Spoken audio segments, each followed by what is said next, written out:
Gabe, I'm guessing that this might be jumping the gun, but do you have a starting lineup yet, potentially, to give us? I don't have one to give you, but we have a starting lineup. Never mind. This is so formal. I really want to go to the dugout. Whatever, it's fine. Next question. In the back, Bill. Hey, Gabe. Last night after the game, Dave Roberts said that there's a lot of similarities between these two teams, specifically in how you pursue advantages in matchups. How much cross-pollination is there with you and Farhan having come over? I think it's kind of less about any cross-pollination and more about just two teams who are trying their hardest to be competitive and find edges, but understanding that those aren't always available. I think it's much more about coincidentally, some of the better teams around the game right now are approaching it similarly and less about kind of where we've been. That's my take on it. Back left, Dylan. Hey, Gabe. Hey, Dylan. What's your relationship with Dave Roberts been like over the years, dating back to the time that you guys played together in Boston and, your time together in the Dodger organization, and also kind of what was it like going through that managerial thing with the Dodgers, with him as the other kind of main candidate? I really like Doc. Obviously known him for a really long time. Saw him be an extraordinary teammate in Jacksonville. We were teammates in Double-A. And then again, obviously with the Red Sox, and saw him steal one of the biggest bases in the history of baseball to some degree, but definitely in the history of the Red Sox. And then kind of watching him throughout the rest of his career, playing against him, ultimately seeing him in San Diego, and then watching him develop in LA. Yeah, I just think he works really hard and cares a lot. And I think one thing that stands out to me is when I watch Doc managing games, he's very intense and very emotional and very invested, and I respect all of that. Back right, Lauren. Hey, Gabe, Lauren Gardner with MLB Network. Webb over Gosman. I read that you cited just giving Gosman a little bit more time, and his velo is a little bit higher with 5+ rest days. How do you prepare a 24-year-old for his first career postseason start? I think as a group. I think the preparation comes, kind of in the form of conversations with his teammates first and foremost. Kurt Casale and Buster Posey are two of the more prepared catchers in baseball, and there's no question that they're going to be having conversations with Logan. So what I'll say is he's going to be prepared because his teammates are getting him ready, and obviously the coaching staff will do the same. One other thing that I'd share is last night we played a poker tournament and watched the Dodgers and the Cardinals play, and there was two tables. In the second table was the final of two tables in a poker tournament, and Logan and I were sitting next to each other. He was super thoughtful about watching the game, asking a lot of questions. Mike Yastrzemski was there as well. He wasn't playing, but he was just kind of watching our poker game and then also watching the game itself. And both of those guys were asking a lot of questions. So preparation comes in a lot of shapes and sizes. One way is to kind of watch the opposition, watch the game last night. So that's one way he'll be prepared. How bad did you want that game to go to extras? I was definitely invested in the game, definitely invested in the outcome, but also invested in the poker game. And at that point, one of our front office employees, he and I had about a similar stack of chips. And at that point, I started getting blinded out. So the blinds started going up, and my chip stack was going down a little bit. So that's how invested I was in an extra innings. Down here on the left. Gabe, Logan was talking about, he felt the intensity of the end of the year game. Never felt that before. He likened it to his first start in high school football. What about just how he carries himself, how he likes intensity? He's a quarterback. What about that makes him, ready for a game one? The quarterback stuff matters. I've seen some really good players over the years have that experience. JT Realmuto comes to mind.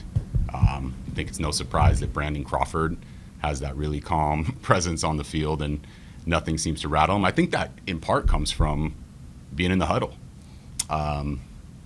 Logan's a pretty confident dude, and he thrives when he is prepared. And so, I mean, being a quarterback, you have to prepare for a lot of different things. Defenses, of course, but also knowing your own personnel. So, yeah, I think some of that, it shows up in his pregame study, in his preparation, but it also shows up in his confidence level. It's tough to kind of run an offense, even at the high school level, and not have a high degree of confidence. In the back, Amy. Hi, Gabe. We're always so curious what it's like for players to go to their first postseason, but this is your first postseason as a manager. How do you compare and contrast, since you do know what that's like as a player? Yeah, I think the being a player in those situations is really helpful. I definitely don't want to say that it's an advantage, because there's a lot of people who played in the postseason.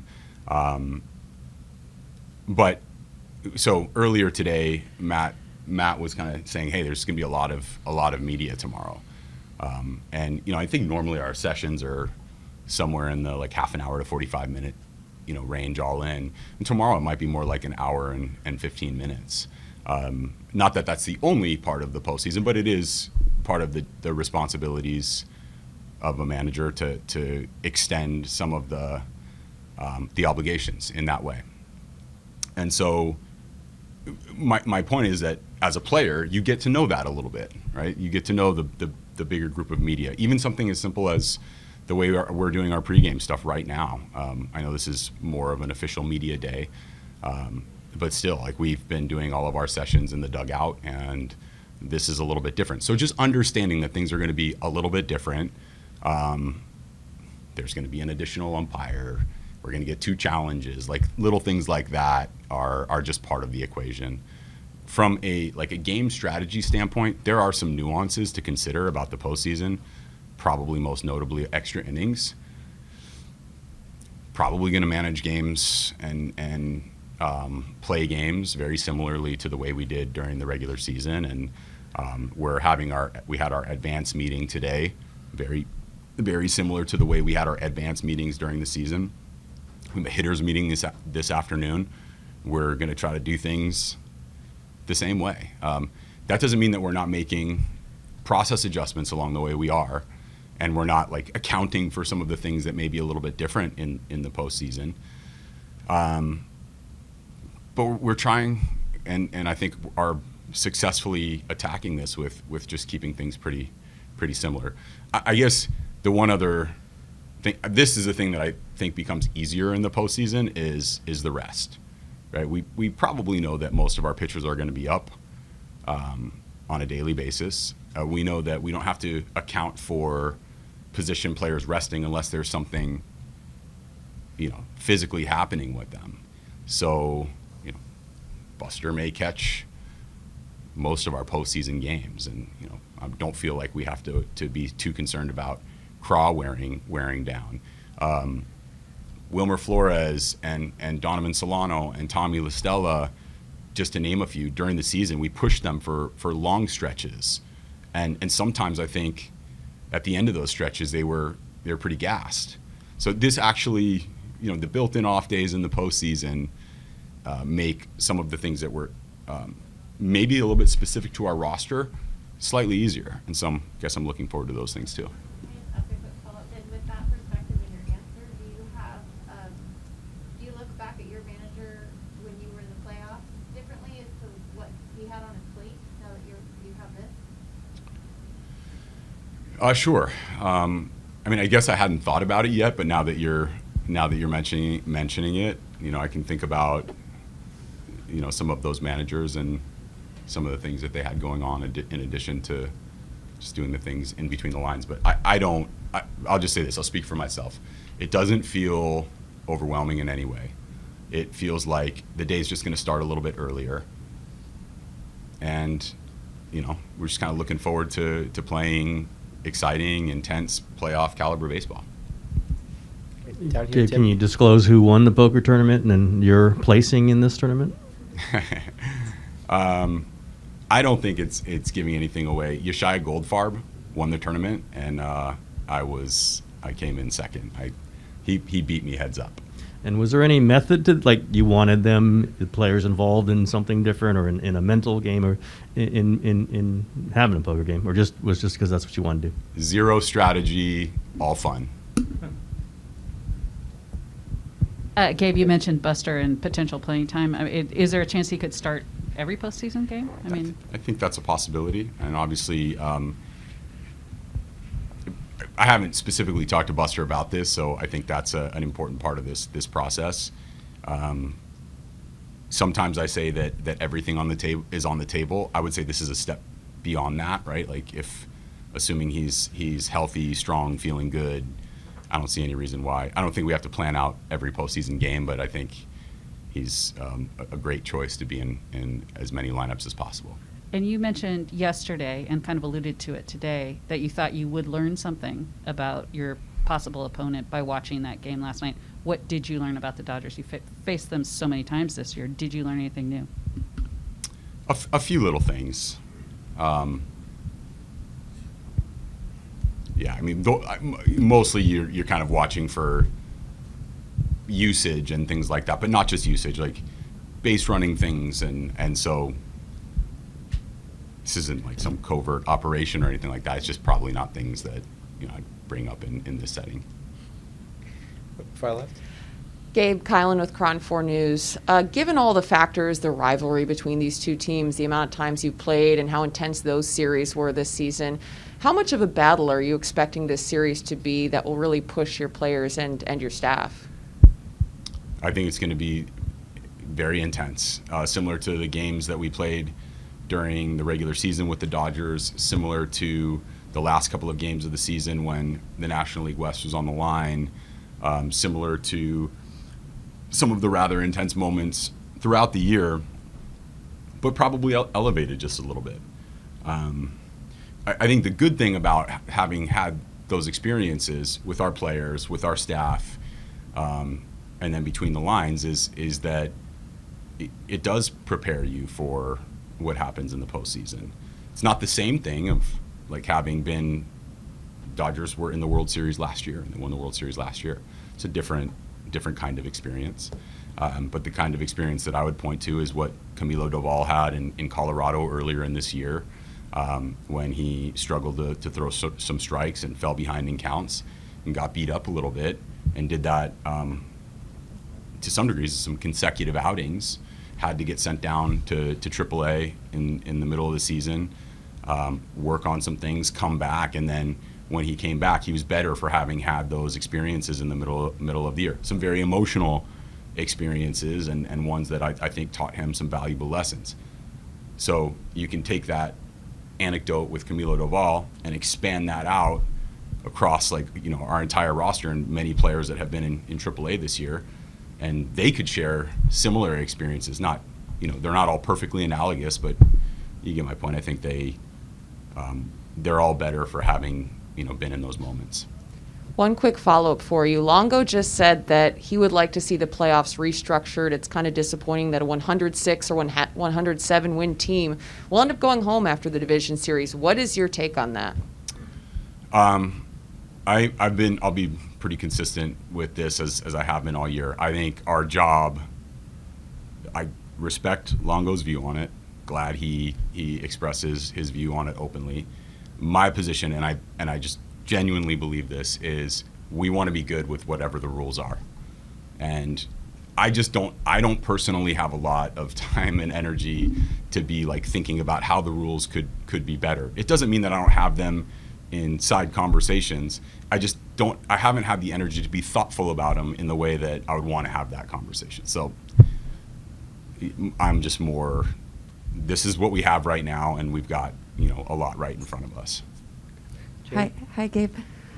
What do you appreciate about what Albert Pujols is doing at age 41, and what goes through your mind when that guy steps in the batter's box and just the presence he has? Yeah, I mean, I guess Susan asked about what we learned last night, and watching Pujols walk up to the plate in a big moment in a tie game. He just looks kind of dangerous. He's like, we've talked a little bit about experience here, the experience that he's had in those situations. I just thought to myself, like, I wonder if his heart's beating fast at all, you know? And we've talked a lot about that too in recent days about how when your heart's beating fast and you're feeling some nerves, you're feeling some adrenaline, how helpful it is to be able to channel that into like focus and sometimes even bat speed. I just kept asking myself, like, I wonder if how Albert is feeling right now. I imagine he felt pretty good about his chances. And so every time I look over at the other dugout and see Albert Pujols standing there, I'm like, damn, the guy's like one of the greatest players that ever lived. And he's also having a really good year, particularly against left-handed pitching. A different kind of year, of course, but he's still super dangerous, and obviously I have a lot of respect for what he's accomplished in his career.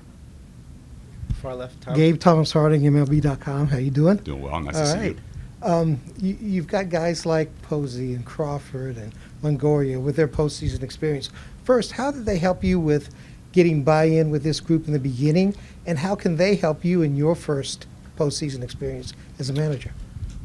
So I think all of the veteran players, Posey, Crawford, Belt, Longoria, Cueto, Kevin Gausman, just to name a few, and could probably go on and on, were very receptive and very open to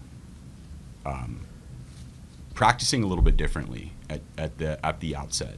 And what I would also say, and this is true for some of our younger players, they were very hungry and beginning to raise the bar for themselves or challenge themselves. And I think at that point, because we had that opening, we were able to support what those veteran players' initiatives were and goals were. And that's it. I mean, at every turn, we have tried to just kind of listen to what they're trying to accomplish and what's on their mind, and then be responsive. And that's it. It's like, it's not. To answer your question directly, it was very important that they, opened the door for us and continue to leave that door open. And I think in a large part, it's part of the reason that they've been so successful, because they have been they've been driving towards their goals. Take one more in the back, Bill. Gabe, is Jake McGee definitely on the playoff roster? And if so, how would you anticipate using him? I'm confident that Jake will be on the playoff roster. Definites will come when we announce our roster. As far as how you might use him? He could be used in a variety of roles. Obviously, Jake has pitched in some of the biggest moments of our season. Jake had an awesome year last year for the Dodgers, which is, in part why he fit us so well this year. And outside of this little blip with the oblique, he's been healthy and he's bounced back well. So I could see him be used in a variety of different roles, and I think he's going to be open to any of those in the postseason.